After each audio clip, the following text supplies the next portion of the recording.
Offer, acceptance, consideration etcetera etcetera. बहुत ही difficult लगते हैं ना ये सब टर्म्स, बट अभी मैं आपके सामने एक वीडियो प्ले करूंगा जिससे मैं आपको बहुत ही सिंपल वे में ये सब कॉन्सेप्ट्स समझा दूंगा। बाय द वे ये वीडियो मेरे क्लैट 2027 एंड 2028 कोर्स का है जिसमें मैं पूरा लीगल सेक्शन कंप्लीट कराता हूँ एंड ये वीडियो मैं यूट्यूब पे अपलोड कर रहा हूँ बिकॉज बहुत स्टूडेंट्स बोलते हैं कि sir please send us a sample video. बाकी वो वीडियो खत्म हो जाता है, उसके बाद मैं आपको जितनी भी डिटेल्स है कोर्स के बारे में वो सब दूंगा। Now let me play the video. Hi, तो ये है हमारा first lecture on law of contracts. इस लेक्चर के अंदर हम एक एग्जाम्पल के थ्रू समझेंगे कि ये जो चीज़ आपके सामने आ रही है ना, ये सब चीज़ें क्या होती है। उसके बाद फिर हम हर एक चीज़, कंसिडरेशन, माइनर पार्टीज क्या होता है, मेजर पार्टीज क्या होता है, वगैरह वगैरह हर एक चीज़ डीप में पढ़ेंगे। बट पहले इस लेक्चर के अंदर मैं आपको एक एग्जाम्पल के थ्रू कॉन्ट्रैक्ट्स में क्या क्या चीज़ होती है वो समझा देता हूँ। ओके, सो सबसे पहले हम पढ़ेंगे promise and other things and उसके बाद आगे वाली चीज़ें पढ़ेंगे। सो फॉर एग्जाम्पल, मैं एक मैन हूँ और सामने एक वुमेन है, पर्सन है, कोई भी है। लेट्स से मैं बोलता हूँ सामने वाले पर्सन को कि will you bye my car, और सामने वाला इंसान बोलता है यस। तो जो मैंने बोला will you bye my car, ये था एक ऑफर। ऑफर क्या होता है? जब भी आप किसी को कुछ करने के लिए कहते हो या फिर कुछ ना करने के लिए कहते हो, वो आपका होता है ऑफर। और सामने वाला इंसान जो भी बोलता है, यस बोलता है, तो वो उसकी एक्सेप्टेंस हो जाती है। So will you bye my car, ये मेरा ऑफर था, सामने वाले इंसान ने यस बोला तो ये आपकी होगी एक्सेप्टेंस। सिंपल, ये एग्जांपल आप हमेशा याद रखना। अब जब हम ऑफर देते हैं तो केवल ऑफर होता है, जब हम एक्सेप्टेंस देते हैं तो केवल एक्सेप्टेंस होता है। बट जब इन दोनों चीज़ों को हम पेयर कर लेते हैं, जब एक ऑफर प्लस एक्सेप्टेंस आ जाता है, तो वो बन जाता है एक प्रॉमिस। सिंपल, ये याद रखना। जैसे ही मैंने किसी को ऑफर दिया और सामने वाले ने एक्सेप्टेंस दे दिया, वो एक प्रॉमिस बन गया आपका। अब डेफिनेशन में देख लेते हैं प्रॉमिस की। When the person to whom the offer is made signifies his assent thereto, मतलब जब एक पर्सन जिसको ऑफर दिया जाता है वो अपनी एसेंट सिग्निफाई कर लेता है, this offer is said to be accepted and offer when accepted becomes a promise. तो जैसे ही आप किसी को कुछ ऑफर दे रहे हो और सामने वाले पर्सन ने उस ऑफर को एक्सेप्ट कर लिया, तो वो जब ऑफर को एक्सेप्ट कर लिया तो वो एक प्रॉमिस बन जाता है। अब ये एक एग्रीमेंट कब बनता है? एक प्रॉमिस एग्रीमेंट कब बनता है? A promise will become an agreement when both sides provide something of value to each other. तो यहाँ पे मैंने अपनी कार बाय करने के लिए सामने वाले इंसान को कहा, सामने वाले इंसान ने कहा यस, बट यहाँ पे कुछ पैसा नहीं दे रहे थे हम। सामने वाले इंसान ने भी कुछ पैसे के बारे में बात नहीं करी, मैंने भी कार तो दी बट मैंने कुछ पैसे के बारे में बात नहीं करी, वगैरह वगैरह। तो केवल मैं सामने वाले इंसान को अपनी कार दे रहा हूँ, बट सामने वाला इंसान कितने में खरीदेगा ये सब बात नहीं हुई है। बट लेट्स से अगर मैं बोलता कि क्या आप मेरी कार 15,000 रुपये में बाई करेंगे, और सामने वाले इंसान बोलता है यस मैं आपकी कार 15,000 रुपये में बाई करूँगा जो भी, तब आपका बन जाता एक एग्रीमेंट। तो मैं अपनी कार दे रहा हूँ, ये मेरी तरफ से मैं कुछ वैल्यू प्रोवाइड कर रहा हूँ सामने वाले इंसान को। सामने वाले इंसान क्या दे रहा है मेरे कार के बदले? 15,000 रुपये दे रहा है। तो कंसिडरेशन क्या होता है? आप एक दूसरे को क्या प्रोवाइड कर रहे हो। तो मैं अपनी कार सामने वाले इंसान को प्रोवाइड कर रहा हूँ, सामने वाला इंसान अपनी 15,000 रुपये मुझे प्रोवाइड कर रहा है। और जैसे ही एक प्रॉमिस के अंदर कंसिडरेशन आ जाता है, कुछ गिव एंड टेक आ जाता है, तो वो आपका एग्रीमेंट बन जाता है। A promise will become an agreement when both sides provide something of value to each other. Promise agreement बन जाता है जब बोथ साइड कुछ वैल्यू का प्रोवाइड कर रहे होते एक दूसरे को। तो इसमें एक चीज़ आप नोटिस करना, जितने भी एग्रीमेंट्स होंगे ना, वो प्रॉमिस कंटेन करते होंगे। हर एक एग्रीमेंट के अंदर एक प्रॉमिस होगा, but not all promises constitute an agreement unless there is mutuality consideration. But हर एक प्रॉमिस एग्रीमेंट नहीं होगा। उस प्रॉमिस में जब आप कंसिडरेशन ऐड करोगे, कुछ गिव एंड टेक ऐड करोगे, तभी जाके वो कंसिडरेशन होगा, राइट? फॉर एग्जाम्पल, अगर मैं सामने वाले इंसान को बोलता हूँ कि I want to sell you my car, सामने वाला इंसान बोलता है okay I will buy your car, तो ये प्रॉमिस बन गया। मैंने सामने वाले इंसान को एक ऑफर दिया था, उसने एक्सेप्ट कर लिया, प्रॉमिस बन गया। बट ये एग्रीमेंट नहीं है। एग्रीमेंट कब होगा? जब कंसिडरेशन ऐड करी जाएगी। I want to sell you my car for 50,000 rupees, सामने वाला इंसान बोलता है I will buy your car for 50,000 rupees. तो ये प्रॉमिस एक एग्रीमेंट बना। कब बना? जब कंसिडरेशन ऐड करी। So all the agreements contain promises but not all promises constitute an agreement. कब बनेगा एक प्रॉमिस एन एग्रीमेंट? जब यहाँ पे म्यूचुअलिटी हो, कंसिडरेशन हो। चलो, ये सब तो चीज़ें बहुत अच्छी हो गई। अब बात करते हैं कॉन्ट्रैक्ट कब बनेगा आपका। What is a contract? ये बहुत इंपॉर्टेंट चीज़ है और ये समझने में बहुत ईजी है। आप समझ जाओगे अभी और आपकी ज़िंदगी भर आप याद रखोगे। Contract is an agreement enforceable by law. बहुत अजीब सा वर्ड बोल दिया, इन्फोर्सेबल बाय लॉ। इसका मतलब क्या होता है मैं बताता हूँ। इन्फोर्सेबल बाय लॉ का मतलब क्या होता है? So yes, you made an agreement, that's good. आपने एक एग्रीमेंट बनाया, congratulations, but it will be a contract only when all the conditions are fulfilled. कौन सी कंडीशन? जो भी section 10 of Indian Contract Act के अंदर दी गई है। अब आप बोलोगे सेक्शन 10 क्या होता है? तो section 10 of Indian Contract act है, वो ये बताता है कि कौन से एग्रीमेंट्स कॉन्ट्रैक्ट्स हो गए, या फिर एग्रीमेंट्स में क्या क्या चीज़ें होनी चाहिए जब जाके वो कॉन्ट्रैक्ट्स हो गए। क्या क्या चीज़ें होनी चाहिए? कुछ कुछ चीज़ें हैं, मैं आपको सारी चीज़ें बता देता हूँ ब्रीफ में, बाद में हम डिटेल में बात करेंगे। पहली चीज़ है free consent of parties. Let's say सामने वाला इंसान मुझे 1 लाख रुपए दे रहा है, मैं उसको अपनी कार दे रहा हूँ, बिल्कुल सही चीज़ है, बट सामने वाले इंसान को मैंने बहुत डराया धमकाया था, जब जाके वो मुझे 1 लाख रुपए दे रहा है, मैं अपनी कार दे रहा हूँ, तो फिर वो सही नहीं होगा, बिकॉज यहाँ पे फ्री कंसेंट नहीं है। अगर फ्री कंसेंट है तो एक कंडीशन आपकी फुलफिल हो चुकी है। कॉम्पिटेंट टू कॉन्ट्रैक्ट, 2 चीज़ें होती है कॉम्पिटेंट टू कॉन्ट्रैक्ट के अंदर। पहली चीज़ माइनर नहीं होना चाहिए, दूसरी चीज़ अनसाउंड माइंड का नहीं होना चाहिए, मेंटली अनस्टेबल भी नहीं होना चाहिए। अगर ये दोनों चीज़ें हो रही है तो कॉम्पिटेंट टू कॉन्ट्रैक्ट है। इसके अलावा भी कुछ चीज़ें होती होगी, हम बाद में डिस्कस करेंगे। तीसरी चीज़ है लॉफुल कंसिडरेशन।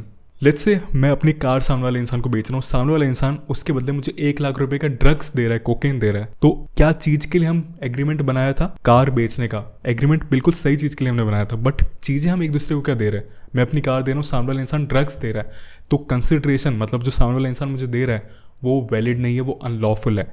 अगर ऐसा होता है तो जो हमारा एग्रीमेंट है वो कॉन्ट्रैक्ट नहीं बन पाएगा कभी भी। सेकेंड लास्ट चीज़ है लॉफुल ऑब्जेक्ट।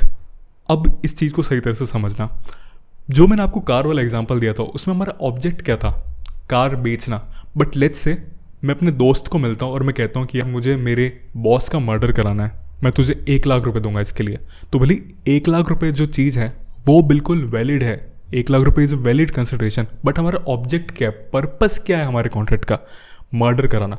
तो मर्डर कराने के लिए मैं कॉन्ट्रैक्ट कर रहा हूँ, तो वो सही चीज़ नहीं होगी, वो अनलॉफुल ऑब्जेक्ट होगा, इसलिए वो ये कंडीशन फुलफिल नहीं करेगा, राइट। तो आप जो भी एग्रीमेंट कर रहे हो ना वो लॉफुल चीज़ के लिए होना चाहिए, लॉफुल पर्पस होना चाहिए उसके लिए।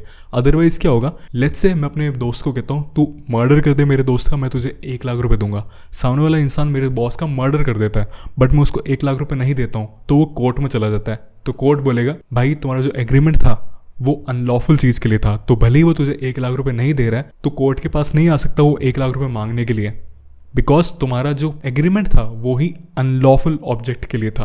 तो आपका जो ऑब्जेक्ट है, जिस चीज़ के लिए जो पर्पस है आपका एग्रीमेंट का, वो भी लॉफुल होना चाहिए हमेशा। अब लास्ट चीज़ है are not expressively declared to be void.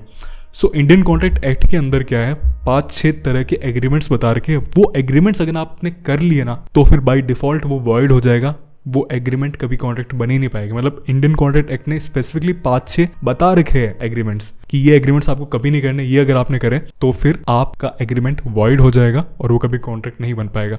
Example मैं आपको देता हूँ। लेट्स से मैं किसी को अपना घर बेचता हूँ ये कहते हुए कि मैं तेरे को अपना घर बेच रहा हूँ बट तू 1 साल तक मेरे खिलाफ कोई केस फाइल नहीं करेगा।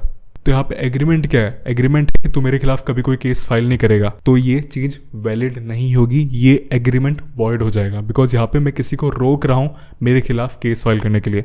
उसी तरह से लेट्स से मैं सामने वाले इंसान को कहता हूँ कि मैं तेरे को 1 लाख रुपए दे रहा हूँ, तो कभी शादी नहीं करेगा, अगेन ये चीज़ भी वॉइड हो जाएगी। तो ये कुछ चीज़ें हैं जो इंडियन कॉन्ट्रैक्ट एक्ट ने खुद ने बोल रखा है कि इस तरह के एग्रीमेंट्स आप नहीं कर सकते। अगर ये 5 चीज़ें और भी कुछ चीज़ें मैं बताऊंगा, इन 5 के अलावा भी 1-2 चीज़ें हैं जो मैं आपको आगे बताऊंगा, वो चीज़ें हो रही है तो फिर आपका एग्रीमेंट बिल्कुल वैलिड होगा, वो एक कॉन्ट्रैक्ट बन जाएगा। अब मैं आपको थोड़ा सा और डीप में जाके बता देता हूँ। कॉम्पिटेंट टू कॉन्ट्रैक्ट मैंने आपको बता दिया, फ्री कंसेंट मैंने आपको बता दिया, कंसिडरेशन मैंने आपको बता दिया, intention to create legal relations भी होना चाहिए। अब intention to create legal relations भले ही सेक्शन 10 के अंदर नहीं दिया गया, बट ये ऐसी चीज़ें जो सेल्फ एक्सप्लेनेटरी है, जो आपको समझ आ जानी चाहिए बाय डिफ़ॉल्ट ही। इसका मतलब मैं समझाता हूँ।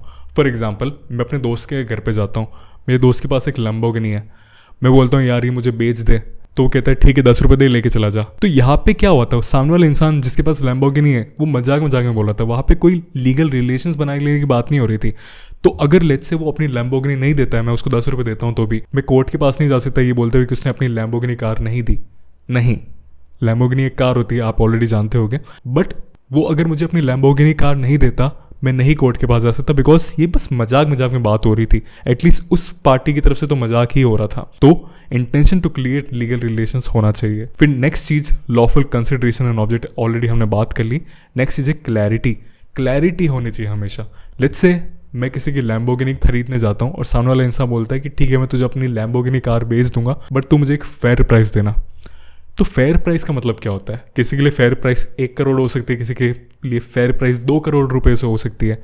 तो हमेशा क्लियरली डिफाइंड होनी चाहिए कि आप क्या करने वाले हो सामने वाले इंसान के लिए, सामने वाला इंसान आपके लिए क्या करना वाला है। लास्ट चीज़ है not expressively declare to be void. ये चीज़ मैंने आपको एक्सप्लेन कर दी ऑलरेडी क्या होता है। कुछ एग्रीमेंट्स हैं जो इंडियन कॉन्ट्रैक्ट एक्ट के अंदर दिए गए हैं, वो एग्रीमेंट्स अगर आप करते हो बाय डिफ़ॉल्ट वो वॉइड हो जाएगा। आप कोर्ट में नहीं जा सकते उन एग्रीमेंट्स को लेके कि ये कॉन्ट्रैक्ट है, बिकॉज वो कॉन्ट्रैक्ट बने ही नहीं, बिकॉज वो एग्रीमेंट ही वॉइड है।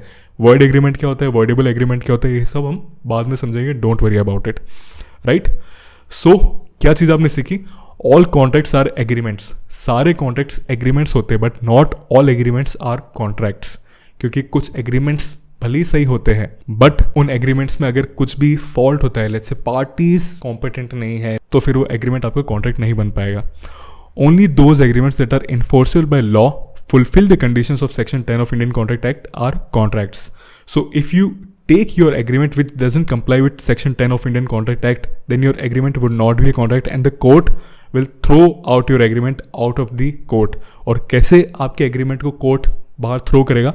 ऐसे जैसे ये मैडम थ्रो कर रही है, ऐसे जैसे ये पर्सन थ्रो कर रहा है, ये इंसान जो लेते हुए जा रहा है, ऐसे आपको भेज देंगे अपने एग्रीमेंट के साथ कि भाई तेरा एग्रीमेंट कॉन्ट्रैक्ट नहीं है। ओके, सो आई होप आपको समझ में आ गया एक ओवरऑल मतलब कॉन्ट्रैक्ट क्या होता है उसका। इस वीडियो के बाद आपको कुछ क्विजेज मिलेंगे, वो क्विजेज आपको सॉल्व करने हैं और आगे वाले वीडियोस के अंदर हम और भी अच्छे टॉपिक्स डिटेल में और इंटरेस्टिंग वे में पढ़ेंगे। So I will see you in the next video.